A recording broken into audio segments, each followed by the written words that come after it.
Hello. Hello. My name's Mark. My name is Radoslav, but you can call me Radi. Radi. Hi, Radi. How are you? I'm fine, thanks. And you? I'm fantastic. Thank you very much. Now, Radi, can I take your identification? Yeah. Okay. It's you. Oh, Okay. well, yeah, before years. Okay, years ago. Yeah. Okay. You can take that, and I'll take the report form. Yeah. And what's this? This is my topic, my points. And are these notes for me? Yeah. Thank you very much. Okay, now we're going to start with your topic. So, what have you chosen to talk about? I've chosen to talk about an innocent victim, which is Sergei Antonov. Most particularly, I'm going to talk about the assassination attempt against Pope John Paul II. This is him. And my first question is, have you heard about this attempt? I remember somebody tried to assassinate the Pope, but it was a long time ago and I don't really remember. But you can tell me about it. So, on the 13th of May, 1981, a Turkish convicted murderer, here he is, named Mehmet Ali Agca, fired 4 shots into the Pope. Here's the Pope in the hospital. And this whole assassination was held on St. Peter's Square. Here it is. And have you been here? I have been there, yeah. Is it big? It's enormous. And was it crowded?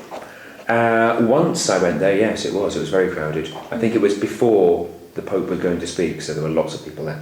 Yeah.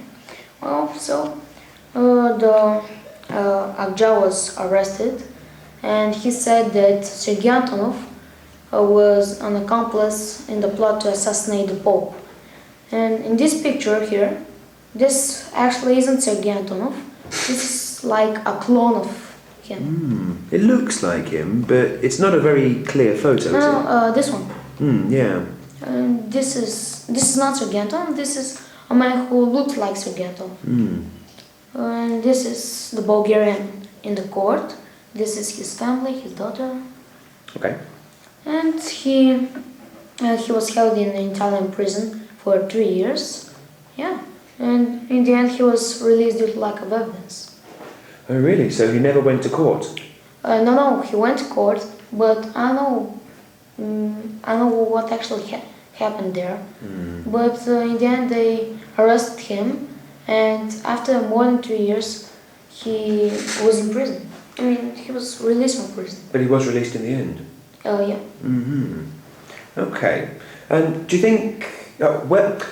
where did he say that he was when the assassination was attempted? Well, I don't actually know, but I think he said that he was in Rome because he was a representative of the Balkan Airlines in Rome.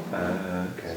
So, yeah, and I don't know, maybe Agca said more things about Sergei Antonov being during the assassination attempt.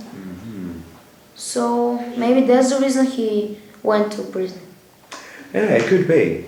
Do you think if he hadn't been in Rome, then he wouldn't have been arrested in the first place? Well, no. If he was, let's say, in Bulgaria or somewhere else except in Rome or in here, St. Peter's Square, maybe he would be arrested again because I don't know, maybe Agca would tell more and more lies about he being during the assassination. Okay. So, you've been studying this at school, have you? No, I watched a documentary about it. And what did the documentary say? Did it say that the evidence was clear? No, even today we don't know the truth about the assassination. And nowadays, Mehmet Agca is writing a book in which he wants to reveal the truth about the assassination. But he's still in prison, so maybe we won't know. Has he said anything about the truth so far? No, just Fatih Ali, a man who is responsible for his public relations, said that he has been writing a book, not much. Okay, all right. Okay, well, thank you very much for talking to me about the innocent victim. Now we're going to move to the next part. Okay? Now, excuse me. For the next part, I'll tell you something. Then you have to ask me questions to find out more information. You need to keep the conversation going. Okay. After about 4 minutes, I'll end the conversation. Okay. You ready? Yeah. Okay. I've recently been contacted by an old school friend. We've agreed to meet up next week, but I've been feeling quite nervous about it. Why? Well, because, for many different reasons, but one of the reasons is I haven't seen him for 20 years. And why actually are you nervous? Were you good friends? Yeah, we used to be very good friends when we were at school. Yeah. So, can you tell me some other reasons you don't want to meet him? Yeah, well, I do want to meet him. You're nervous. I feel nervous about it. One of the things is that our lives have changed so much, and I'm not sure if we will still have anything in common. What do you mean they've changed? I mean, what are the differences? Well, I mean, we were both at school at the time. I've left my hometown and I work in a completely different place, doing a job which I never expected to be doing. And he has left our hometown. He works in a completely different place, and he's got an interesting job, but it's very different from mine. What actually are your both jobs? Well, I'm a teacher, Yeah. and he's a journalist. Well, interesting. Hmm. And so, what more? Can you give me more reasons about why are you nervous? Yeah, I think one of the main problems that I'm anticipating is that when we meet each other, we'll have nothing to say. Nothing. Well, I don't know what I'm going to say. Well, you can talk about your memories from school, maybe. No, that's true. And have you got good memories? Yeah, we have really. I mean, we were best friends at school, and we used to sit next to each other in class, and we were sometimes a little bit naughty. So we've got lots of stories of all the naughty things and the good things that we used to do together. What actually did you do? Oh, we were just not always the best students for the teachers. Yes, we were a little bit cheeky. And do you think that if you return to your village, people will still know you? I do sometimes go back there, but most of my friends have moved away. Like this friend that I'm going to meet next week, most of the people have left the town now because it's very small. And where actually is this village? Oh, it's a small town in England, but it's a long way from here. Yeah, but is it close to the town you live? No, it's a very long way away, and my friend also lives a very long way from my hometown. Why do you want to meet there and not some place which is, let's say, not so far from... Well, actually, we're not going to meet in my hometown. We're going to meet in London. Oh, in London. Well, I don't know, if I were you, I wouldn't be so nervous about meeting an old friend, which... No. And is there anything else you're nervous about? I think that's it, really. It was just a fear that we may not have enough to talk about because we haven't seen each other for so long. Well, I don't know, I think you'll find a subject to... Because when I meet new people, there's always something to talk about. I mean, you can talk about your past events with that person. And yeah, I think you'll have a good time.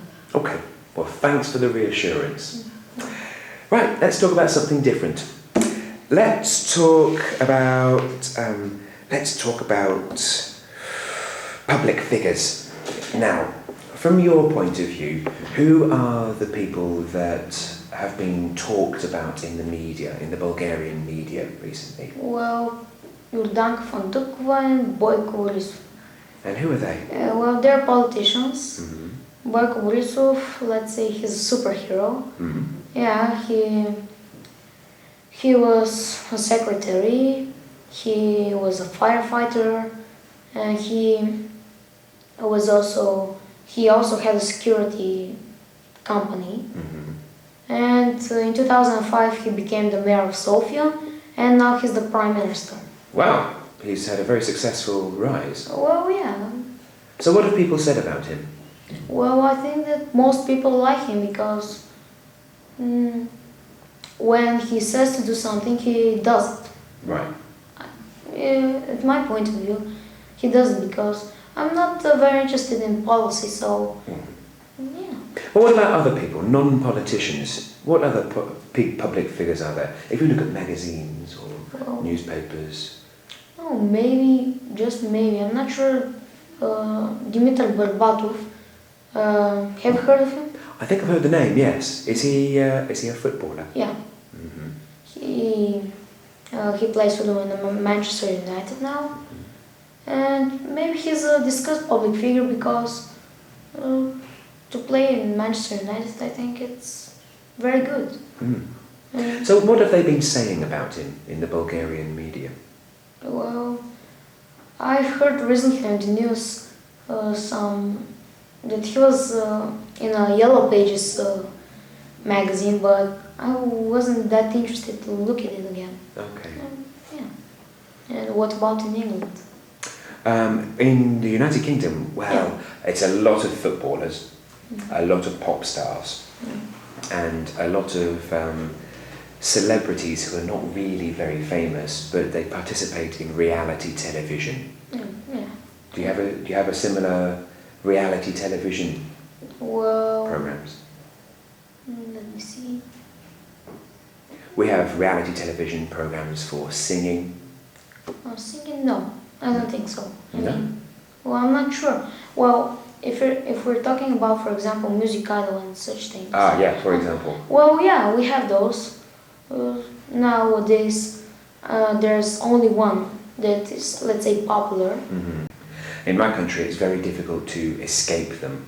They're in the newspapers, on the internet, on the television, even in the news. No. Would you say that Bulgaria is less obsessed? Well, I don't know. It's a small country, so it has to be more discussed. I mean, the people in it have to be more discussed. Okay, all right. Let's talk about something different then. Let's talk about unexplained phenomena and events.